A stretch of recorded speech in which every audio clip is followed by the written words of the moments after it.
Hürmetli vatandaşlık ziyaretlerini davamlaştırınız. Bugün Çiğsağ Şikemen 20 ayının 26. günü. Haftige Perşembe. Hem de ki mağuz olmandak hürmetli vatandaş. Çünkü Kom Partiyası virüsü tarqalavatıdır. Yani Xitay virüsü tarqalavatıdır. Amerika tarihi karakterlik kanunlarla makulluk vaziyetine oluşmakçı oldu. Mavzulu haber 3. ayının 26. günü Cüngü Nazar Tor bitir ilan kılındı. Haber mındak başlar.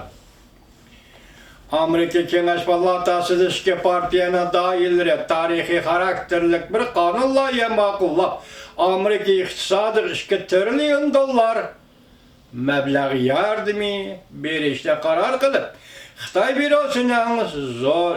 bürosunun zor dairede tarqılıp Amerika iktisadıga ve Amerika cemiyetiga ko'rsatgan ta'siriga taqobil turmoqchi bo'ldi. Kengash palatasi Ko'p sonliqlar partiyasining raisi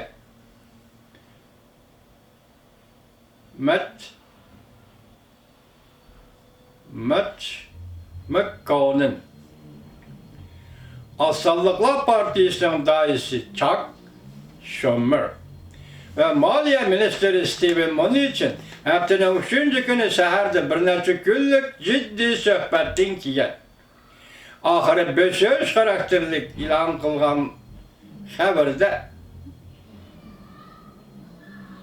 bösöz karakterlik haber ilan kıldı. Yani söhbeti bösöz hasıl kılın diye de haber ilan kıldı.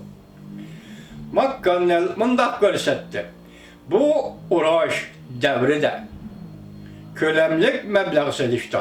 Yani virüsle karşı uğraş devride kölemlik meblağ seliştir. Bu kıtada bir uluk devletinin, yani şahı boyunca bir uluk devletinin greyiş dalları jokumluk virüsünü mağlup kılıp kelgüsünü kayta kolga keltirdi. Belki Kengaş Palatası ulağa gerek bolgan doğru bilen təminleydi. Yani kanun nizam bilen təminleydi. Bu plan Amerika tarihinde zor külemlik bir tutaş yardım beriş planı bulup kaldı. Bu plan yani bir qatar yardım beriş planını mı öz çıkardı. Bunun işte cümleden Amerika grey dalları ailenin nek pulu bilen təminleş. İşsizliğin sigortasını kemeytiş. Çoğun tüplük şirketlerinin milyar dolarlık yardım bilen təminleş. Hem de tibbi davalaş, sağlamlık, sahaları yeni bir levetlik zor meblağ seleş. Chuck Schumer mındak görsetti, biz bu kanun layını makullaşar kılıp, delazer bizge itibar berip atkan kişilerge itibar bilen qaraymiz. Hem de milyonlagan Amerikalıkların bu zulmetlik küllerden, bu zulmetlik iktisat mezgili ve küllerden ötüp gitişine yardım kılınız. Kengaş Palatası çarşamba günü keşterek bu kanun layığını avazga koymakçı oldu.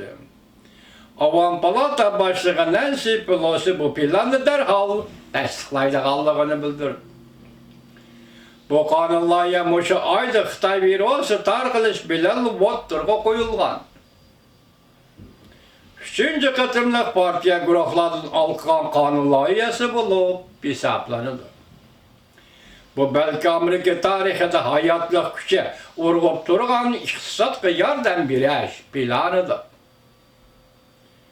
Nəhayət tez nəq pulu bilen təminləş yolu arqılıq oturup burjuaziya ve tüvən kirimlik ailəge iktisadi yardım verirler. Bunun buran Cumhuriyetçiler Partisi mındak bildirgen idi. Köpçülük Amerika yaşları $1200 nəq pulğa erişidi.